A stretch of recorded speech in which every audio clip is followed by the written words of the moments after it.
सभी भैया बहनों को नमस्कार, स्नेह। आशा है आप सभी स्वस्थ होंगे, मस्त होंगे और अपनी पढ़ाई भी नियमित रूप से कर रहे होंगे। कल हमने आलेखी विधि से दो चरों के रैखिक समीकरण को किस प्रकार हल करते हैं यह हमने देखा है। आज हम प्रतिस्थापन विधि से किसी युगपत समीकरण को हल करने के लिए हमको किस प्रकार से उसका क्रमशः और स्टेप बाय स्टेप अपने को नीचे जाना है और इस पर ज्ञानार्जन करेंगे। तो आइए आज हम युगपत समीकरण को प्रतिस्थापन विधि से किस प्रकार से हल करेंगे इसको समझते हैं और इसको समझने के लिए हम एक उदाहरण लेते हैं। इसके लिए 2x माइनस 5y इक्वल -8 ये एक समीकरण है और x माइनस 4y इक्वल -7 ये दो समीकरण है। ये समीकरण 1 और ये समीकरण 2। अब हम क्या करते हैं, हो सकता है इसमें समय जो है स्थान अधिक लगेगा, इसलिए मैंने बोर्ड को दो हिस्सों में विभक्त किया है। अब यहां पर हम समीकरण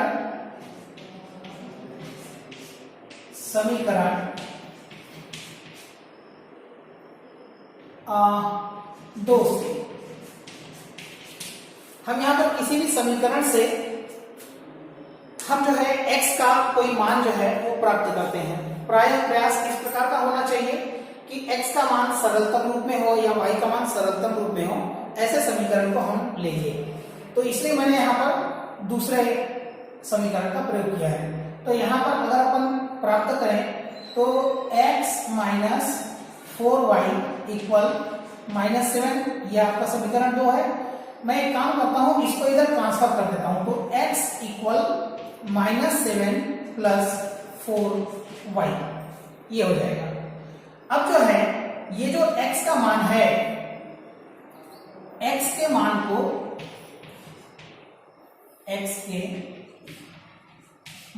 को समीकरण 1 में रखने पर अब हम जो है x का जो मान हमने प्राप्त किया है, इस मान को हम समीकरण 1 में रखेंगे। तो ये हो जाएगा 2 और x के स्थान पे हम रखेंगे -7 प्लस 4y और फिर क्या लिखना है -5y इक्वल -8। अब हम दो को अंदर में गुणा कर देते हैं तो ये हो जाएगा -14 प्लस 8y -5y इक्वल -8। अब जो है यहाँ पर -14 को मैं उधर ट्रांसफर कर दूंगा तो ये 8 में से 5 जाने पर बचेगा कितना 3y इक्वल -8 प्लस 14। तो यहाँ पर 3y इक्वल हो जाएगा 14 में से 8 जाएगा तो ये हो जाएगा 6। इस प्रकार से अगर हम लिखना चाहें तो y इक्वल क्या हो सकता है, y इक्वल इसको इधर ट्रांसफर कर देंगे तो 6/3 इसका मतलब हो जाएगा 2। अब हमने ये y का मान प्राप्त कर लिया। इस y के मान को हम यहां पर रख देंगे। ठीक है, इसको मैं भी कोई नाम दे देता हूं, समीकरण 3 लिख देता हूं ताकि y के मान को यहां पर रखने में सुविधा हो। तो y के मान को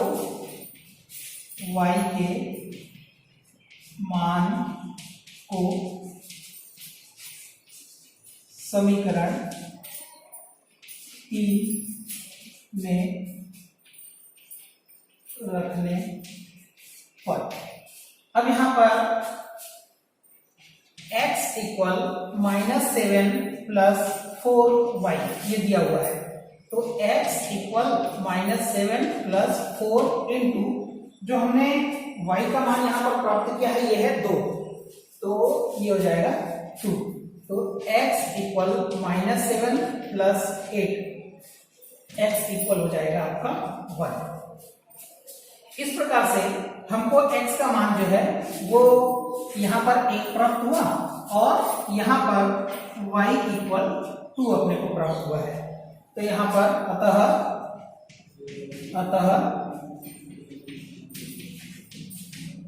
युगपत समीकरण में x बराबर 1 और y इक्वल 2 प्राप्त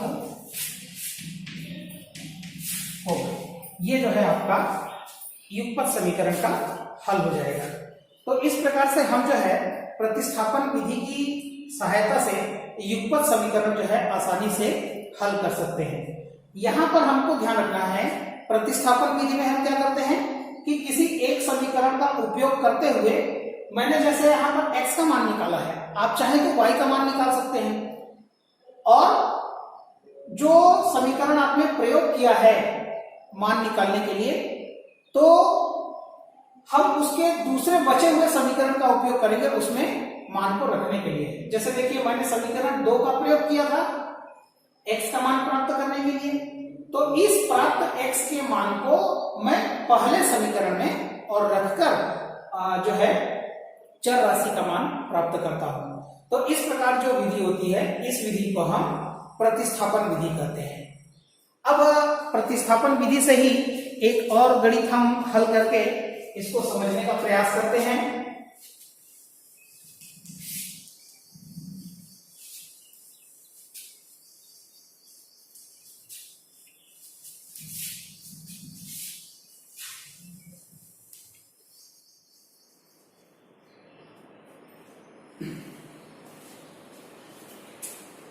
तो आइए अब हम एक अन्य उदाहरण का प्रयोग करते हुए हम पुनः प्रतिस्थापन विधि से और जो है युगपत समीकरण को हल करने का प्रयास करते हैं। इसके लिए मैंने इबारती प्रश्न जैसा लिया हुआ है, जिसमें हमको प्रत्यक्ष तौर पर समीकरण मिलेगा नहीं, किंतु पूर्व के कालखंड में हमने जो है समीकरण किस प्रकार से बनाते हैं इसको जाना है। तो पहले इसके लिए हमको समीकरण प्राप्त करना होगा और फिर हम जो है समीकरण को प्रतिस्थापन विधि से हल करेंगे। तो आइए इस उदाहरण को हल करते हुए हम जो है प्रतिस्थापन विधि को पुनः एक बार समझने का प्रयास करेंगे। जो प्रश्न बोर्ड पर लिखा है, एक व्यक्ति के पास कुछ गाय और कुछ कबूतर हैं, उनके आंखों की कुल संख्या 120 है तथा पैरों की संख्या 180 है। व्यक्ति के पास कितनी गाय व कबूतर हैं? यहां पर हमको ध्यान में रखना है कि गाय हैं, उनके पास 2 आंखें होती हैं, और कबूतर है, उनके पास भी 2 आंखें होती हैं, किंतु गाय के पास पैरों की संख्या है 4 और कबूतर के पास पैरों की संख्या है 2। तो इन्हीं का प्रयोग करते हुए और जो हमको समीकरण जो है वो बनाना है। तो चलिए प्रारंभ करते हैं। माना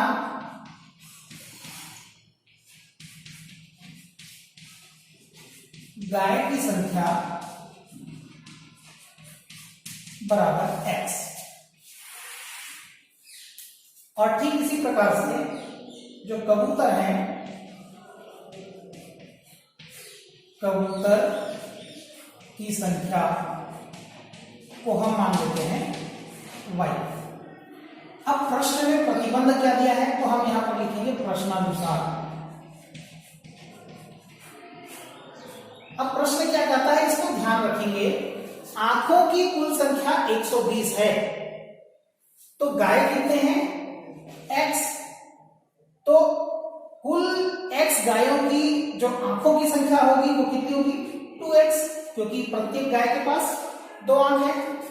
ठीक इसी प्रकार से कबूतरों की संख्या है y, और प्रत्येक कबूतर के पास 2 आंखें हैं। तो इन दोनों को जब हम जोड़ते हैं तो कुल आंखों की संख्या मिलती है 120। इस प्रकार से यदि मैं लिखना चाहूं तो 2 को हम कॉमन निकाल लेते हैं और कॉमन निकाल के उधर ट्रांसफर कर देते हैं। तो यहां पर मैं x प्लस वाई इक्वल 60 ये लिख सकता हूं। तो ये जो है अपना पहला समीकरण प्राप्त हो गया। अब पुनः जो है हम प्रश्नानुसार अगला जो प्रतिबंध है उस पर ध्यान देते हैं। क्या है? पैरों की संख्या 180 है। यहां पर क्या है? गाय है x और प्रत्येक गाय के पास 4 पैर है, और इसी प्रकार से कबूतर की संख्या है y और प्रत्येक कबूतर के पास 2 पैर है। तो इस प्रकार से पैरों की कुल संख्या कितनी होनी चाहिए? ये होनी चाहिए 180। अब यहां पर मैं 2 को यदि कॉमन निकाल दूं तो यहां पर बचेगा 2x प्लस वाई इक्वल, और यहां पर जो 2 कॉमन निकलेगा वो नीचे चला जाएगा, फिर ये हो जाएगा 9। इस प्रकार ये समीकरण 2 प्राप्त होगा। अब जैसे पहले हमने समीकरण का उपयोग करते हुए और हल किया है, बस उसी प्रकार से यहां पर आगे हम हल करेंगे। तो समीकरण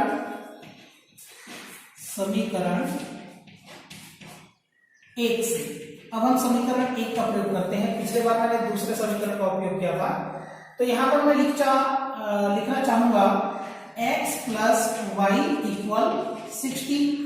तो मैं y इक्वल 60 माइनस एक्स लिख सकता हूं।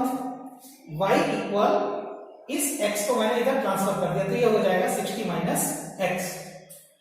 अब मैं क्या करूंगा? y के मान को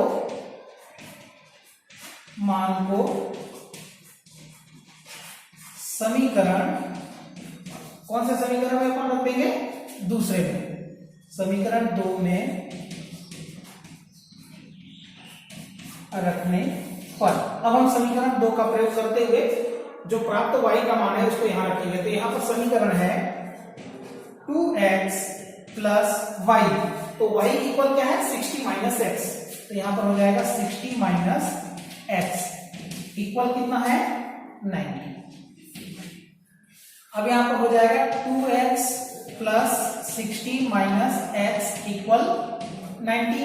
तो 2x में x को माइनस करेंगे तो बचेगा x, और ये 60 को इधर ट्रांसफर कर देंगे तो ये हो जाएगा 90 माइनस 60। तो x इक्वल कितना हो जाएगा? 30 हो जाएगा।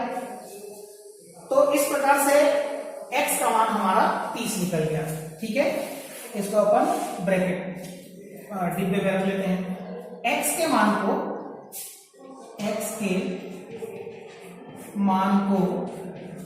हम किसी भी समीकरण में रख लेते हैं। समीकरण 1 में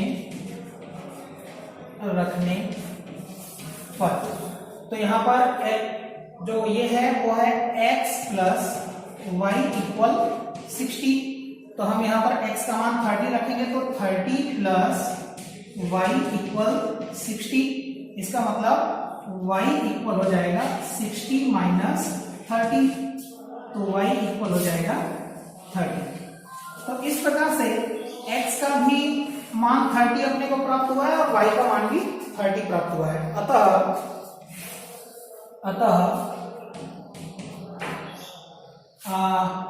व्यक्ति के पास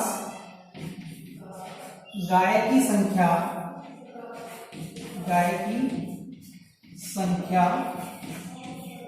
30 व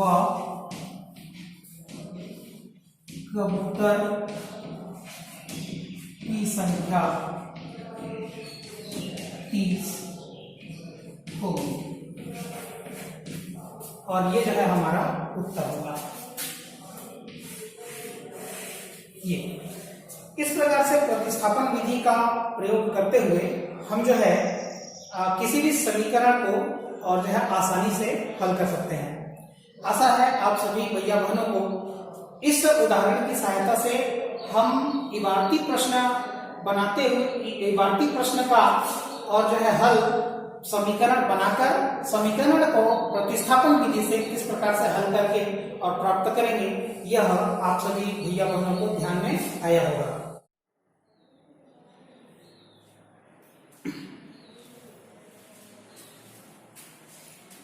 अब विषय बिंदु को थोड़ा सा आगे ले जाते हुए युगपत समीकरण को आलेखी विधि से किस प्रकार हल करना, ये हमने पहले देखा है। आज हमने देखा कि युगपत समीकरण को किस प्रकार से हम प्रतिस्थापन विधि से हल करेंगे। अब विषय बिंदु को और आगे बढ़ाते हुए युगपत समीकरण जो हमारे पास है उसको विलोपन विधि, एक अन्य विधि है जिसे अपन विलोपन विधि का नाम देते हैं, और इस विलोपन विधि की सहायता से हम किस प्रकार से किसी युगपत समीकरण को हल करते हैं, इसके लिए एक उदाहरण की सहायता से इसको समझने का प्रयास करते हैं। तो एक मैं उदाहरण लेता हूं, 2x माइनस y इक्वल 90 और x minus 3y equal minus 40। ये अब इस प्रकार से मैंने दो समीकरण जो है वो लिया हुआ है। अब हम क्या करते हैं, विलोपन विधि में हम किसी भी एक चर राशि को विलोपित करते हैं, इसीलिए उसका नाम पड़ा है विलोपन। विलोपित करना माने उसको हटाना, किसी भी प्रकार से उसको काटना। तो इसको जो है हम किस प्रकार से करेंगे इसको समझने का प्रयास करते हैं। पहले ये तय करें कि हम चर राशि में से किसको विलोपित करना चाहते हैं। तो मान लीजिए मैं x को विलोपित करना चाहता हूं, तो यहां पर x को विलोपित करने के लिए हम क्या करेंगे, जो प्रथम समीकरण के x का जो गुणांक है वो है 2 और दूसरे समीकरण के x का जो गुणांक है वो है 1। तो हम समीकरण 2 में इसका और समीकरण 1 में इसका, अर्थात जो गुणांक होते हैं x का गुणांक उसका गुणा हम इसमें कर देंगे और दूसरे वाले समीकरण के x के गुणांक का गुणा कर देंगे पहले समीकरण में, ताकि दोनों x के गुणांक जो है वो समान हो जाएं और हम उसको विलोपित कर सकें। तो हम इसके लिए क्या करते हैं, चलिए देखते हैं अब इसका हल हम किस प्रकार से करेंगे। तो समीकरण 1 में हम किसका गुणा कर देंगे, 1 का, तथा समीकरण 2 में हम किसका गुणा करेंगे, 2 का गुणा करके घटाने पर। अब हम क्या करते हैं, तो स्वाभाविक है जब मैं इस 1 का गुणा इस समीकरण में करूंगा तो इसमें कोई परिवर्तन नहीं होगा। तो 2x माइनस y इक्वल 90, ये तीसरा समीकरण हमको मिल गया।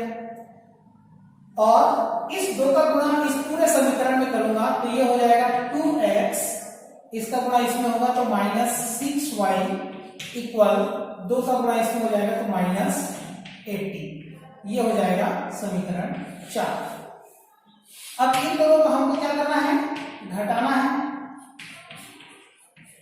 हमको ध्यान है कि जब दो समीकरणों को हम घटाएंगे तो जो नीचे का समीकरण होता है इसका चिन्ह बदल जाता है, इसलिए 2x और ये माइनस 2x हो जाएगा तो ये कैंसिल हो जाएगा, और यहां पर प्लस का 6y है और ये माइनस का y है तो ये हो जाएगा प्लस का 5y, और 90 और 80 ये दोनों धनात्मक है इसलिए 170 हो जाएगा। अब हम y का मान निकालेंगे तो 170/5 करेंगे तो ये कटेगा, ये हो जाएगा 5 3 बार जाएगा और शेषफल 2 बचेगा तो 5 चौके 20। इस प्रकार से y का जो मान हो जाएगा वो हो जाएगा 34। अब y के मान को किसी भी समीकरण में रख सकते हैं। समीकरण 1 में रख लेते हैं, 1 में रखने पर अब हम क्या करते हैं, समीकरण 1 में हम ये मान रखेंगे, ये हो जाएगा 2x माइनस y इक्वल 90। तो y का मान यहाँ 34 रख देना है तो 2x minus 34 equal 90। 2x equal 34 को इधर ट्रांसफर करेंगे तो ये हो जाएगा 90 प्लस 34, तो 2x इक्वल 90 और 34 को ऐड करेंगे तो ये हो जाएगा 124। तो x इक्वल कितना हो जाएगा, इसको नीचे ले आएंगे तो 124/2। तो ये जब कैंसिल करेंगे तो ये हो जाएगा 62 टाइम। तो x इक्वल हो जाएगा 62। तो x इक्वल 62 आपने प्राप्त किया है और y इक्वल आपने प्राप्त किया है 34। अतः युगपत समीकरण का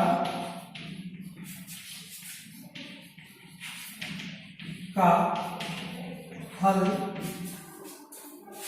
x बराबर 62 व y बराबर 34 होगा। ये जो है हमारा युगपत समीकरण विलोपन विधि से हल।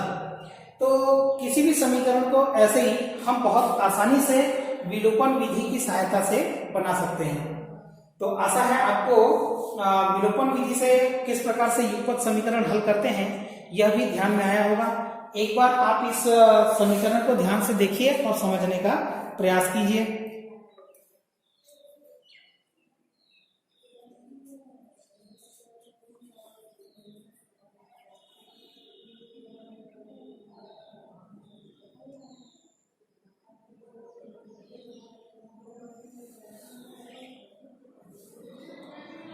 अन्य उदाहरणों की सहायता से भी हम युगपत समीकरण को समझने के लिए और एक और उदाहरण लेते हैं और उससे हम विलोपन विधि का प्रयोग करके उसको हम किस प्रकार से हल करेंगे इसको समझने का प्रयास करते हैं। यहाँ पर हम सभी को ध्यान रखना है कि विलोपन विधि जो है वो बहुत सरल है ऐसा लगता है। तो चलिए 2x माइनस वाई इक्वल 0 और x प्लस वाई इक्वल 3, ये दो समीकरण है। अब यहां पर अगर हम ध्यान दें तो हर बार x को काटना है ऐसा अनिवार्य नहीं है। अगर आपको यहां पर y को काटना हो तो बहुत आसान है, क्योंकि यहां पर y के जो गुणांक हैं वो बराबर है। तो y के गुणांक बराबर हैं, इस कारण से हम लोगों को गुणा करने की भी आवश्यकता नहीं होगी। तो हम क्या करते हैं, समीकरण 1 और 2 को सीधे लेकर हल करने का प्रयास करते हैं, क्योंकि यहाँ पर गुणा करने की आवश्यकता नहीं है। चूंकि दोनों समीकरण अलग अलग हैं, किंतु y के जो गुणांक है इसमें भी गुणांक 1 है और यहाँ भी गुणांक 1 है। और यहाँ पर ध्यान रखना है कि यहाँ पर ऋणात्मक चिन्ह है और यहाँ धनात्मक चिन्ह है। तो जब इन दोनों समीकरणों को हम जोड़ देंगे तो स्वाभाविक तौर पर ये दोनों समीकरण के y मान जो है कैंसिल होंगे। अतः समीकरण 1 व 2 को जोड़ने पर, तो समीकरण 1 और 2 को हम जोड़ देते हैं तो क्या हो जाएगा, 2x माइनस वाई इक्वल 0 और x प्लस वाई इक्वल 3। तो हम जब जोड़ेंगे इन दोनों को तो चिन्ह बदलता नहीं है, चिन्ह बदलता है घटाने पर। ध्यान रखेंगे, जोड़ने पर चिन्ह अपरिवर्तित होगा। तो ये minus Y plus Y cancel हो जाएगा और 2x प्लस x, तो ये हो जाएगा 3x इक्वल 3, मतलब x इक्वल हो जाएगा 1। अब x का मान समीकरण 2 में रख लीजिए, 2 में रखने पर तो यहां पर x प्लस वाई इक्वल 3 दिया हुआ है। अब हम यहां पर x का मान रखेंगे 1, तो 1 धन y बराबर 3, इसलिए y बराबर हो जाएगा 3 ऋण 1 बराबर 2। तो हमको x का मान क्या निकला, अतः युगपत समीकरण का हल क्या हो जाएगा, x बराबर 1 व y बराबर 2 प्राप्त हुआ। इस प्रकार हम जो है युगपत समीकरण को हल करते हैं। तो युगपत समीकरण को विलोपन विधि से जो हल करना है यह अत्यंत आसान होता है। इसलिए प्रायः यदि समीकरण के संबंध में यदि आपको किसी प्रॉपर समीकरण का हल करने को कहा जाए किंतु प्रॉपर विधि आपको यदि न बताया जाए तो विलोपन विधि जो है वह सबसे उपयुक्त विधि है, ऐसा आभास होता है। तो आप सभी भैया बहनों से एक बार आग्रह है कि आप इस हल को एक बार ध्यान से देखें और इसको देखकर समझने का प्रयास करें। यहां पर मैं एक बार स्पष्ट करना चाहूंगा कि यदि मैं x के गुणांक को यदि विलोपित करने की इच्छा होती तो अपन क्या करते हैं, इस 2 का गुणा पूरे इस समीकरण में और इसके गुणांक 1 का गुणा इस समीकरण में करते और फिर दोनों समीकरणों को और जब घटाते। तो यहां पर चूंकि हमने y को यहां पर विलोपित किया है, इस कारण से यहां पर उनके गुणांक बराबर होने के कारण और जो है किसी भी संख्या का गुणा करना आवश्यक नहीं था। तो इस उदाहरण की सहायता से और हमने विलोपन विधि का प्रयोग जो है समझने का प्रयास किया है।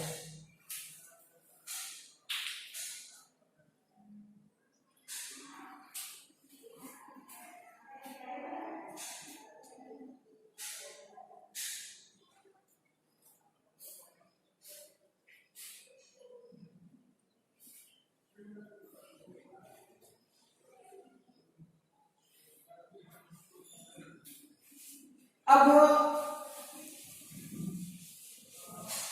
इन दोनों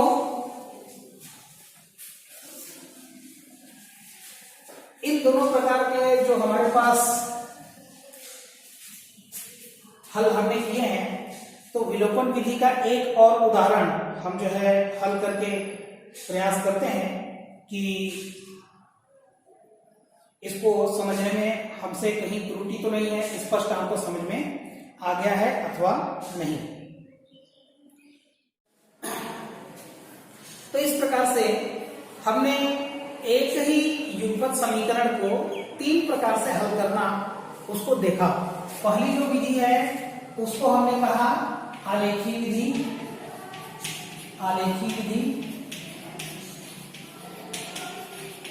दूसरा जो समीकरण हमने सीखा वो है प्रतिस्थापन विधि।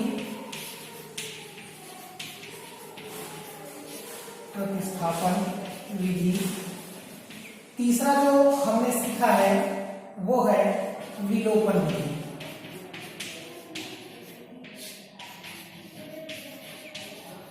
इस प्रकार से इन 3 विधियों का उपयोग करते हुए हमने युगपत समीकरण को कैसे हल करना ये सीखा है। आगे आने वाले कालखंडों में हम और भी समीकरणों का प्रयोग और भी विधियों का प्रयोग करके और युगपत समीकरण हल करना सीखेंगे। तब तक के आप सभी भैया बहनों से आग्रह है कि इन 3 विधियों को हमारे दिमाग में स्पष्ट तौर पर यह बैठ जाए, इसलिए इसका बार बार अभ्यास करेंगे।